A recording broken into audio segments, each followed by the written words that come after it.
Good morning, good people. Today is Sunday, March 22nd, 2026. My name is Edward Bevilacqua, and this is Department of Career Services. Oh, brother, not this again. Repairing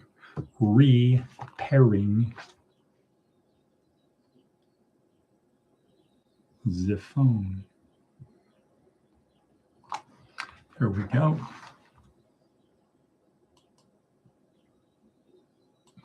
Pair with QR code. So for people in the future, this is how we pair our phones on our PCs. So now my text messages go there. That was weird. Something's happening.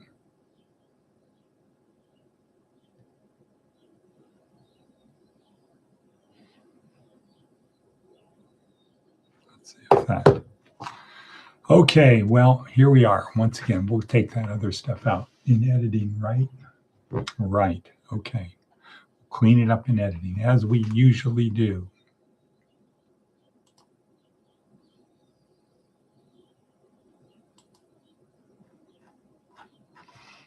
Okay, so Sunday, this is day 7 of week 4 in our state pen workbook. This is the last day, last week. Tomorrow we start over. Our TED Talk for today is David Foster Wallace doing his famous Kenyon College speech, which is known as This is Water. Our theme is this is water? Is this is water? So it turned it into a question. So we got to figure that out. Is this is water? All right. So, yeah. And let's look at advice from an 80-year-old. Advice from an 80-year-old. Boop, there it is. Be a good loser. Okay, let's talk about that. So we've got Be a Good Loser. We have Seth Godin, Cheaper Not to Care. It's cheaper not to care. And David Foster Wallace. And let's see what our prayer for today is. Week 4, Unity in Mission, Obedience, Oneness, and Sending. This is John 13:12-14. Jesus washes the disciples' feet. Unity in human service. Let's just look at that quickly because it is Sunday after all.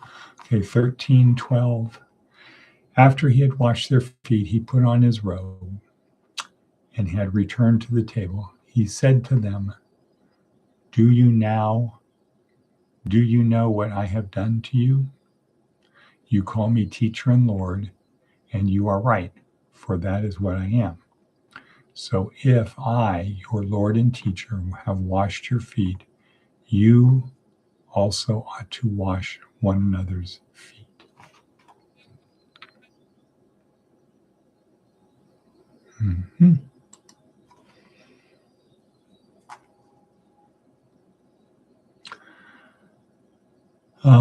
And then it goes on, for I have set you an example that you also should do as I have done. Very truly I tell you, servants are not greater than their master, nor are messengers greater than the one who sent them. If you know these things, you are blessed if you do them. I am not speaking of all of you. I know whom I have chosen, but it is to fulfill the scripture. The one who ate my bread has lifted his heel against me. I tell you this now before it occurs, so that when it does occur, you may believe that I am he. Very truly I tell you, whoever receives one whom I send receives me, and whoever receives me receives him who sent me.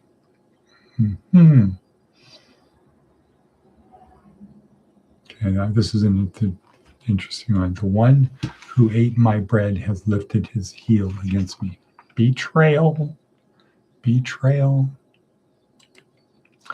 It's not the A trail, it's the B trail. All righty.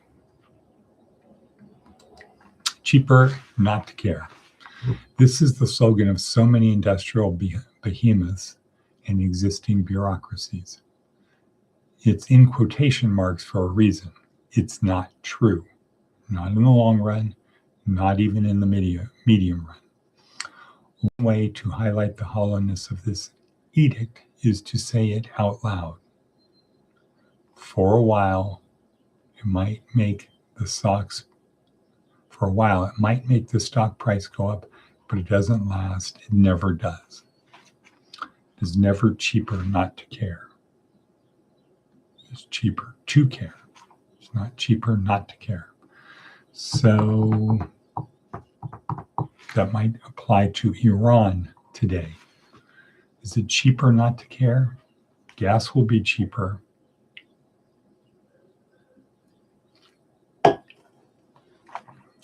In the short run.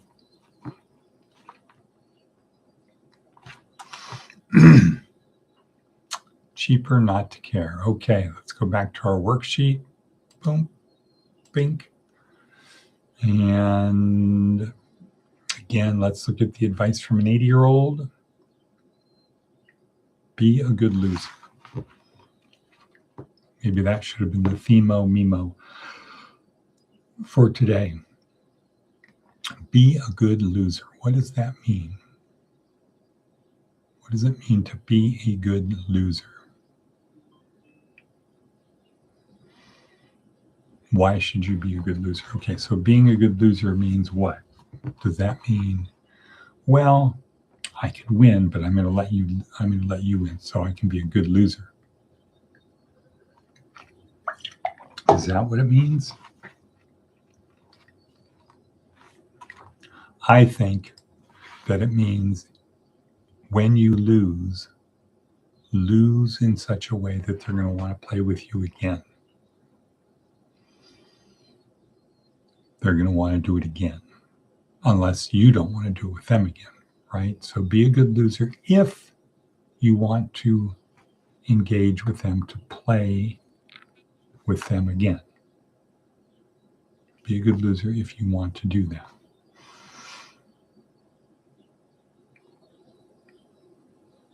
If you don't, what do you want to do? You want to make it very clear. Not interested in playing with you, not interested in engaging with you. Probably comes down to things like trust. You agree to go down this path, and the people do not engage with you.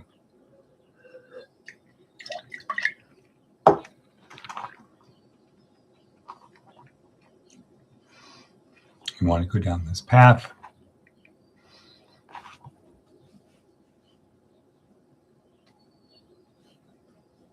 Okay, so I'm thinking about something else right now. It's really amazing how we actually do have the ability to carry two thoughts at once. I'm talking here, but I'm really thinking about over there, what's going on over there in the future. And I think that's why, I don't know which was the cause or the result, but our ability to put things on autopilot. So I've got something on autopilot that I'm doing, like I'm moving the mouse around the screen, I'm doing that stuff, while I'm talking about this stuff and thinking about something over there in the future. All simultaneously. The question is, how many different proverbial balls could we be juggling? And I kind of get amazed at people who play the piano, people in church who play the piano, because their feet are doing what could be drums too. Drums might be better. Feet are doing one thing, Left hand is doing one thing, right hand is doing another thing. The eyes are focused on that. The ears are listening to what you're doing. And it all comes together like a, what is that? Louisiana dish, jambalaya. It comes together like a jambalaya after several hours of simmering, right? Okay. Let us talk about This is Water. Very famous speech. It's become a very famous speech for a couple of reasons. One is it's a good speech. The second reason is the person giving the speech is very good at giving. It was a really bright guy, David Foster Wallace, a fantastic writer. Unfortunately, had mental health issues and made a short-term decision with a decision, how do they say it in the TV show? A bad short-term solution.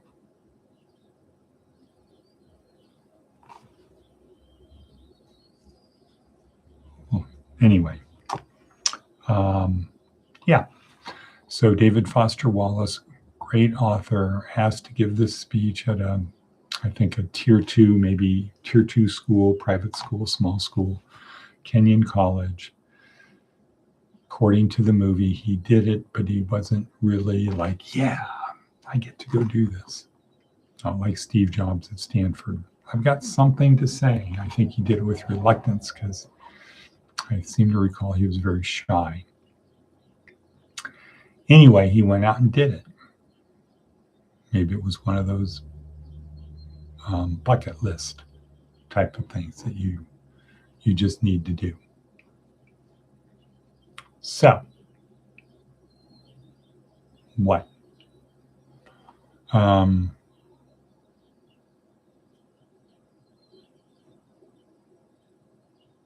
Right. Thinking about something else again. Anyway, so he gives the speech and sometime thereafter kills himself, commits suicide. I think he hung himself. But that's not really important.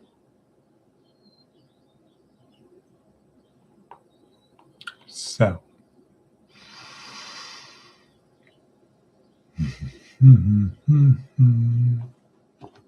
okay, what's his point?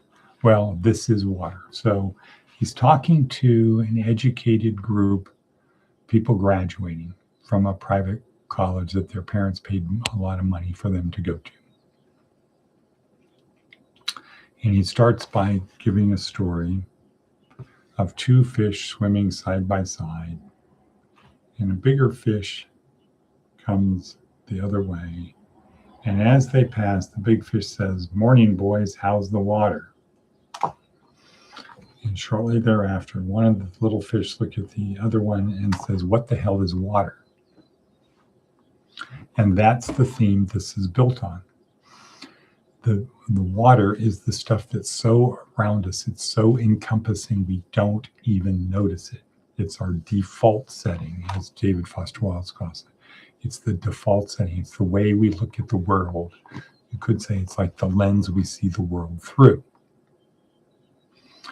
And I think the point of David Foster Wallace is it doesn't matter what your default setting is so much. What matters is your ability to understand it as the lens. I'll call it the lens. To understand it as the lens you see the world through. And if you choose to continue to see it through that lens, that's okay. But let's be real about what it is. It's a lens through which we see the world. It is not the world. It's Plato's cave. It's the shadows projected on the wall that we think are reality. They're not reality. And our default setting is our default setting. It's the lens through which we view the world. we experience. Because, and this is where the term skull-sized kingdom comes in, because the lens we look at things through reflects upon or rests upon our skull-sized kingdom, where we think everything revolves around us. We are the most important person in the world, and maybe we are to ourselves. So we can choose to take that lens, but make no mistake, it is a lens. And then a sub part of that would be everybody worships something. Part of this lens, part of this default setting is to ask the question, well, what is it that I worship? Is it money? Is it power? Is it looks? Is it, whatever it is? And he's saying that everybody worships something. It could be JC, Allah, the Wiccan mother god. It could be whatever. It could be religion, or it could be one of those other things. Looks, the 7 deadly sins. And remember, whatever it is you worship, you will feel you do not have enough of. If you worship money, you'll always feel you don't have enough. If you worship your looks, they'll plant you 1,000 times. What is it? Something about 1,000 times before you're actually planted in the earth. Be concerned about that. Health. We become, I guess I would say, obsessive. So in our final day in the course, day number 28, week 4, day 7, we end with David Foster Wallace pointing out this is, however we see the world, we see it through a lens. And it's okay. That's how it is. The water is the water. We just need to understand that it's a lens through which we see the world, and we can change it. We learned from Aaliyah Crum that she calls it our mindset. And we can change it like that. But the hard part isn't changing our mindset, it's changing our habits, our unconscious behavior. So what's going to happen? Okay, tomorrow is Monday. Tomorrow we start over again, day 1, week 1. So we start from the thing of who am I and why do I behave the way I do? And we look and we end with this is water. This is the lens through which we see the world. But we now know from a nuts and bolts, physical, cellular, subcellular level, this is how we work. Stuff is stored in our brain. We have chemicals released in us based upon our beliefs. Our beliefs cause us to feel a certain way, release certain neurotransmitters that make us feel. Our feelings then what? Affect our behavior. Our behavior affects the outcome, and the outcome comes back and it affects our beliefs. So it tends to be reinforcing, self-reinforcing. So we start with a belief. There's a stimulus, somewhere internal, external stimulus. That causes the release of neurotransmitters or hormones, neurohormones. That causes us to feel a certain way that affects our behavior. Our behavior affects the outcome, and the outcome tends to support our initial belief. Okay, so that's the mechanics. And then we have this lens through which we see the world. Our reticular activating system is programmed to be searching for things that our lens is looking for. And that's it. And we can change all that. And we have to change, though, our habits. That is the hard part for most people. But again, if we understand it, if we know this is water, this is how habits work, I need to remove the stimulus. If I like oatmeal raisin cookies, the thing to do is not have them around. Why? Because I will eat them. So with that, let's be back tomorrow. We're going to start over, fresh eyes on the thing, understanding how our brain works and how we fit in. And with that, we are going to say Hasta la vista, baby. And